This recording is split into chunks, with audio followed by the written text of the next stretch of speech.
कर रहा हूं। मैं हूं पंकज शर्मा। मैं इस समय live bulletin Jammu Kashmir duty से लाइव बुलेटिन आपको दिखाना जा रहा हूं। यह अब तस्वीरें हमारे साथ है जो लाइव इस समय आप देख रहे हैं। जे एनएचएम जम्मू कश्मीर यूटी बनने के बाद अभी तक इनको कोई फायदा नहीं हुआ। तो हमारे साथ जुड़ गए हैं रोहित सेठी जी, जो कि एनएचएम जम्मू डिवीजन के प्रेसिडेंट है।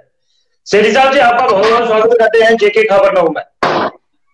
देखिए, तो मैं आपके चैनल का बहुत शुक्रगुजार हूँ, जिन्होंने हमें मौका दिया, हमें यहाँ मौका देने का।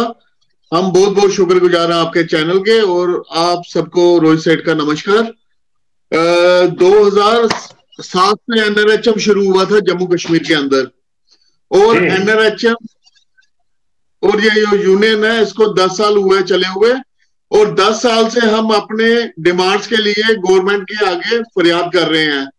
लेकिन गवर्नमेंट ने ड्यूटी बनने के बाद भी कोई जितना हमें उम्मीद थी उतना हमें नहीं कर पाई उस हिसाब से। जैसे कि हमारी एनआरएचएम जो है एक रीढ़ की हड्डी बन चुकी है हेल्थ की।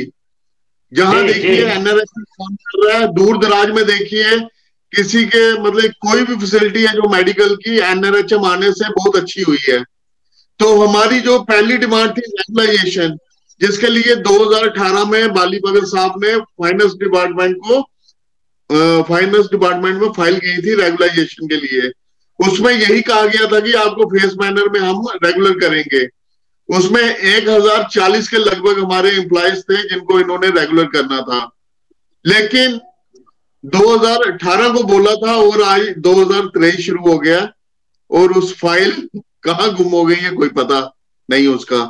और उसके साथ हमने हरियाणा और दिल्ली के जो थे वहां पे salary equal pay equal work की तरह दी जा रही है।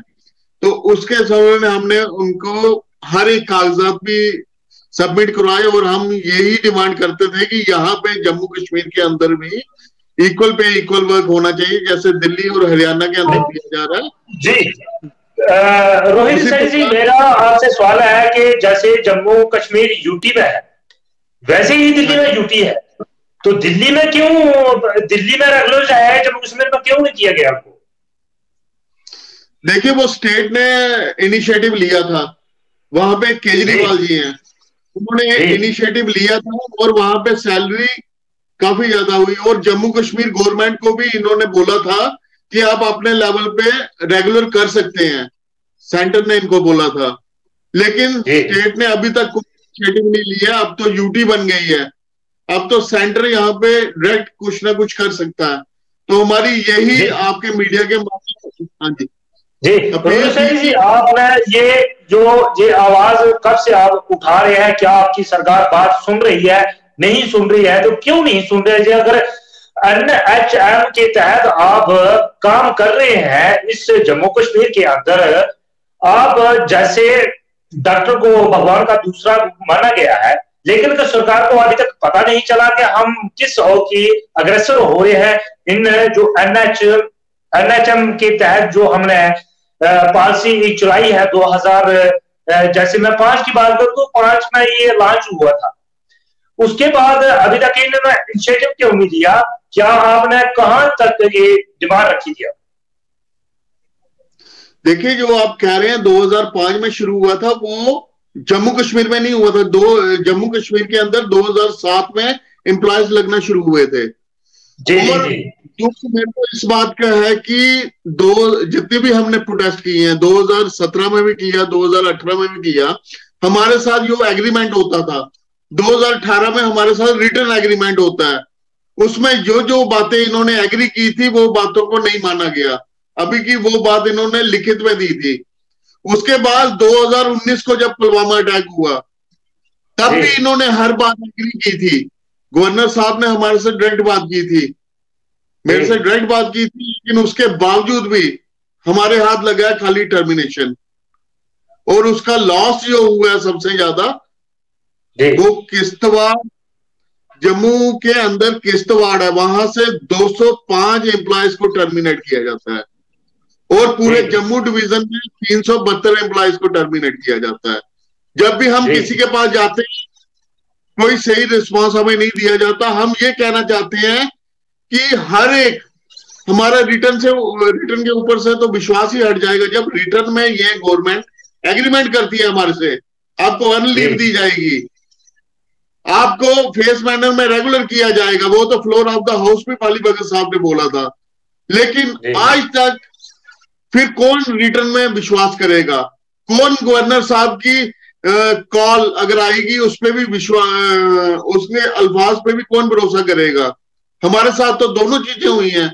हमारे साथ गवर्नर साहब ने बात करके ये बोला था कि आप उठ जाइए, हम आपकी डिमांड्स का हल करेंगे जी। वो भी हुआ, रिटर्न एग्रीमेंट भी हुआ, और उसके बाद भी आज तक हम डर की ठोकरें खा रहे हैं हमारे एम्प्लॉयज।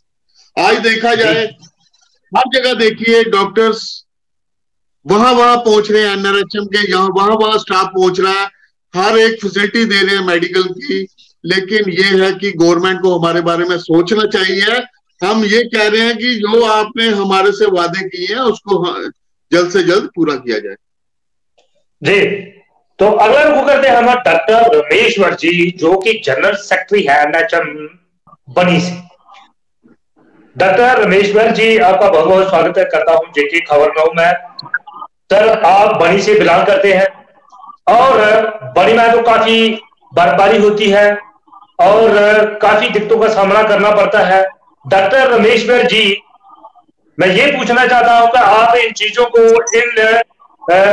इन परेशानियों को आप कैसे मैनेजमेंट करते हैं और कितना स्टाफ है वहां पर बनी?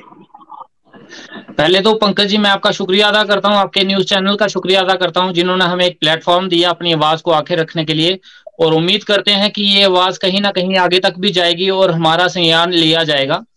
जहां तक कि आप बनी की बात कर रहे हैं, तो बनी एक पहाड़ी एरिया है, तो जहाँ पे काफी स्नोफॉल होता है, अभी भी स्नोफॉल है, यहाँ पे काफी बर्फ पड़ी है यहाँ पे, तो दिक्कतें काफी ज्यादा हैं, मुश्किलें काफी ज्यादा हैं, रोड की फैसिलिटी प्रॉपर फैसिलिटीज नहीं है। मुझे जिस एरिया में मैं जॉब कर रहा हूँ वो कोटी चंडिहार प्राइमरी हेल्थ सेंटर है, वहां पे रिसेंटली अभी काम लगा है सड़क का, तो पिछले 8 साल से मैं वहां पे पैदल ही जाता रहा हूँ।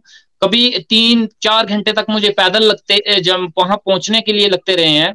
तो बर्फबारी में तो ये रोड टोटली ब्लॉक हो जाता है। अभी भी चाहे रोड का काम लगा है, लेकिन बर्फबारी में क्या होता है कि रोड ब्लॉक हो जाता है। और मैं आपको एक बड़ी मजेदार बात बताना चाहूंगा, अभी रिसेंटली एक ऑर्डर आया था कि जिसमें हमारी कैटेगरीज होती हैं, ए बी सी करके कैटेगरीज बनाई जाती हैं, जिसमें ए कैटेगरीज में वो एरियाज आते हैं जो बहुत दूर दराज के एरिया हैं, बी के उससे थोड़ा कम, सी के उससे थोड़े कम, ठीक है।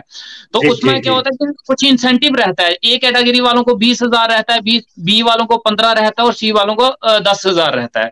लेकिन हमारा दुर्भाग्य ये रहा कि हमारे बनी के जितने एरियाज हैं, जैसे कि मेरा कोटी चंडिहार है, संदरून है, ठग्गर, इन सभी कैटेगरीज को ए से कट करके बी में डाल दिया कि ये दूर दराज के एरिया नहीं है। ए कैटेगरी में वो एरियाज रखे गए जो साल में 4 महीने कट ऑफ हो जाते हैं रोड कनेक्टिविटी से। तो मैं तो कहता हूं कि मेरा वाला कोटी चंडिहार एरिया साल में 4 महीने, क्या साल में 8 महीने कट ऑफ रहा है, 8 या 10 महीने कट ऑफ रहता है ये रोड कनेक्टिविटी से। कभी लैंडस्लाइडिंग से कट ऑफ हो रहा है, कभी स्नोफॉल से कट ऑफ हो रहा है, कभी किसी रीजन से कट ऑफ हो रहा है। लेकिन हमें ए कैटेगरी से काट के बी कैटेगरी में डाल दिया, उसमें हमारा एक तो इंसेंटिव भी कम कर दी गई। ऐसे और भी काफी एरियाज हैं, जैसे लोही मलार है, मशेडी है, सदरोता है, ये सारे एरियाज को उन जोन से कट करके बी कैटेगरी में डाल दिया गया। दूसरी चीज ये है कि जो हमारी एनएचएम है जो चल रही है स्कीम, इसके जितने भी मैक्सिमम से maximum staff, paramedical staff, doctors जितने भी हैं, ये दूर दराज जम्मू कश्मीर के दूर दराज उन एरियाज में काम कर रहे हैं जहां कोई जाना नहीं चाहता। मैं आपको ये चीज बता देना चाहता हूं, हम कोई गाड़ी की स्टपनी नहीं है कि हमें एक्स्ट्रा में यूज किया जा रहा है, जहां फ्री की हमें सैलरी दी जा रही है, हम स्टपनी नहीं है। हम वहां पे एरियाज को संभाल रहे हैं जिस एरियाज में कोई जाना नहीं चाहता। यहाँ डॉक्टरों की पोस्टें निकलती हैं, परमानेंट डॉक्टरों की अपॉइंटमेंट होती हैं, लेकिन डॉक्टर ज्वाइन नहीं करते हैं, यहाँ पे आना पसंद नहीं करता कोई। यहाँ पे वो कहते हैं कि हम यहाँ पे इतना पढ़े हैं, 5-5-6 साल हमने एमबीबीएस की डिग्रीज की है, तो हम वहां उस एरिया में जाके अपनी जिंदगी बर्बाद नहीं करना चाहते।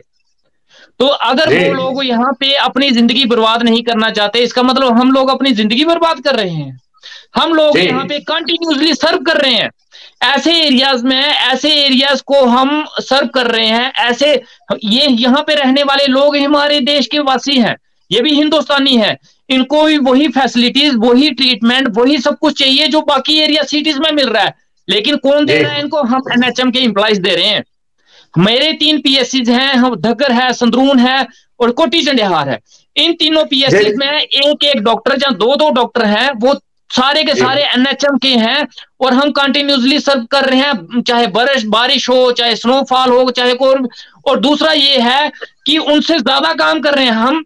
सुप्रीम कोर्ट की एक गाइडलाइन थी, equal work for equal pay, ठीक है, बराबर सैलरी होनी चाहिए अगर बराबर का काम है, लेकिन हमें बराबर तो छोड़ो, उनका आधा भी नहीं मिल रहा।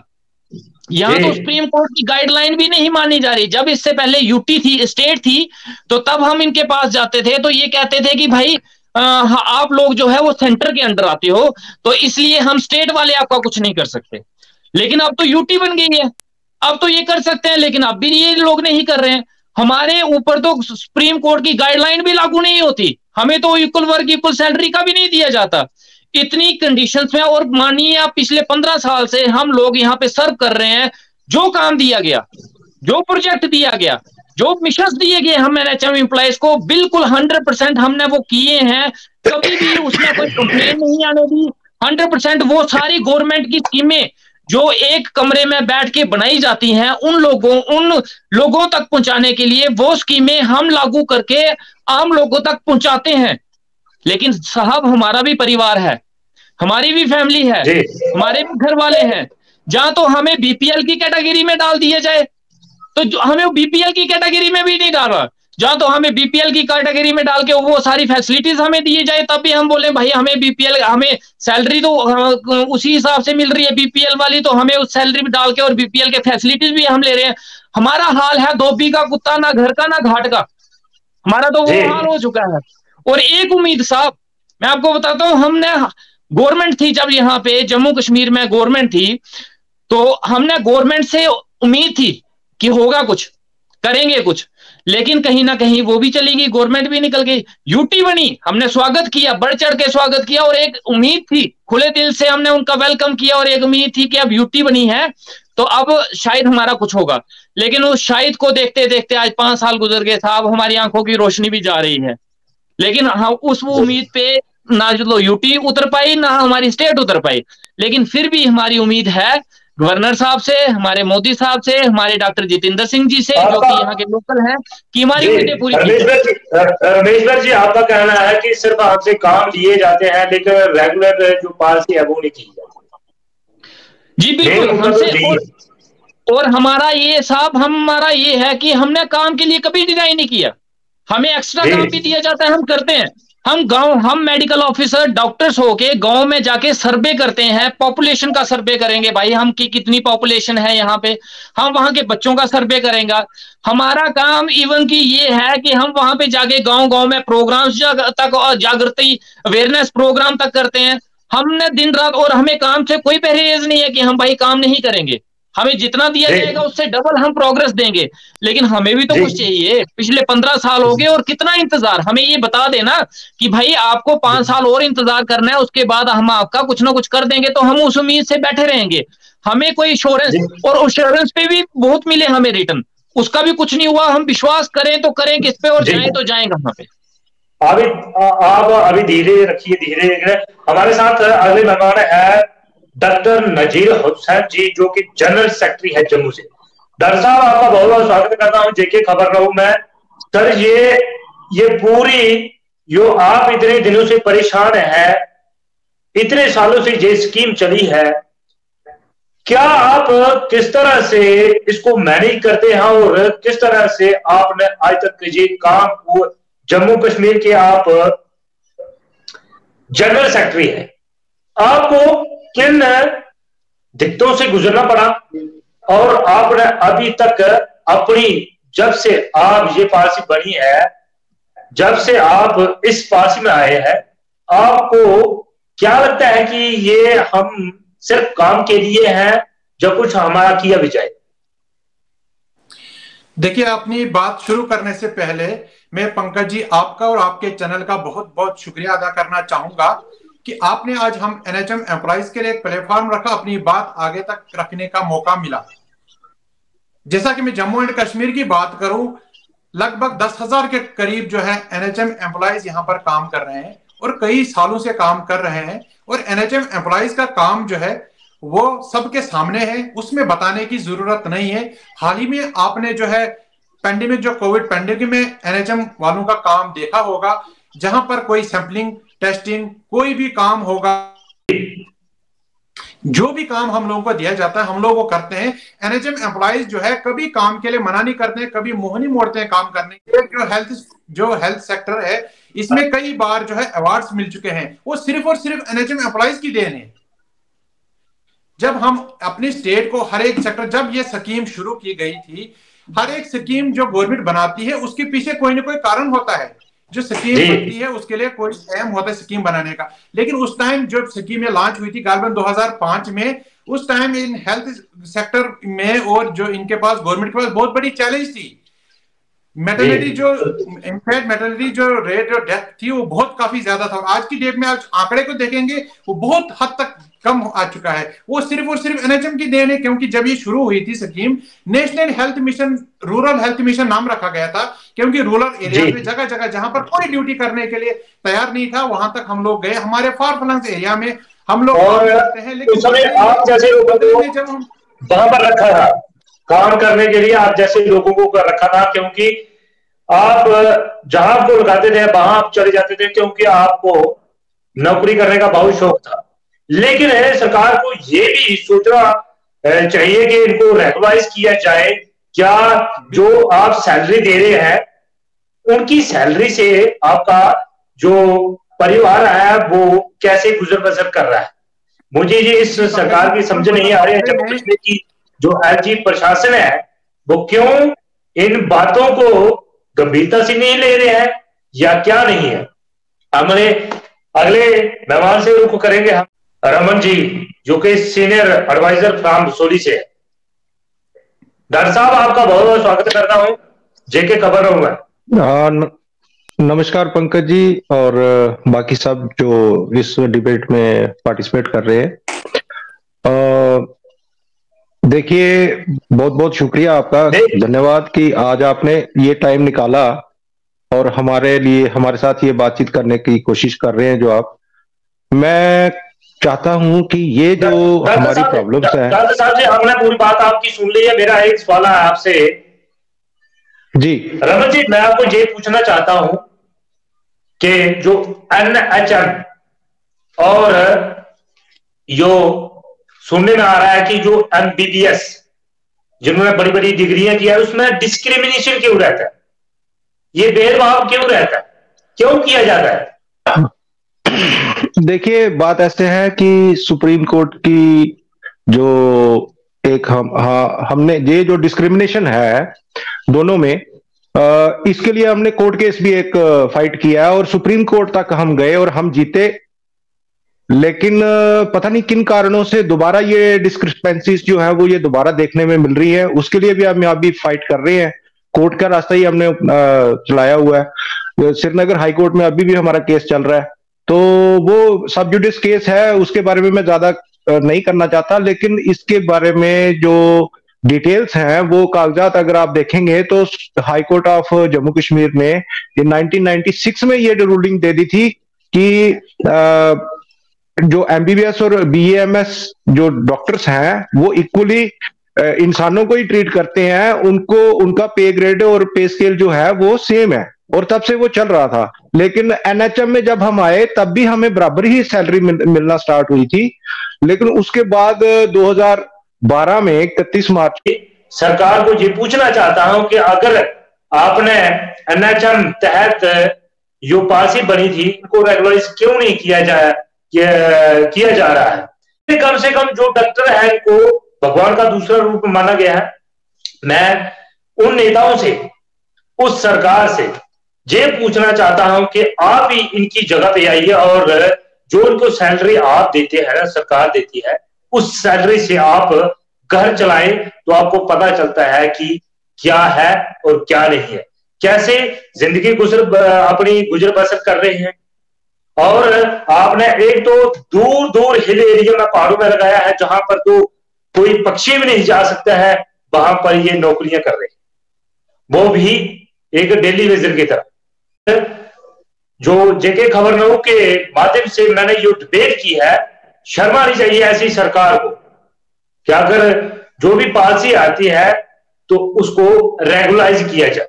और जो ऐसे एक डॉक्टर को रीढ़ की हड्डी माना गया है, अच्छी नौकरी कर रहे हैं, बड़े बड़े पहाड़ों में जाकर नौकरियां कर रहे हैं, बहुत बड़े बड़े, आप इन लोगों को रेगुलाइज नहीं किया करोगे तो आप किन लोगों को करो।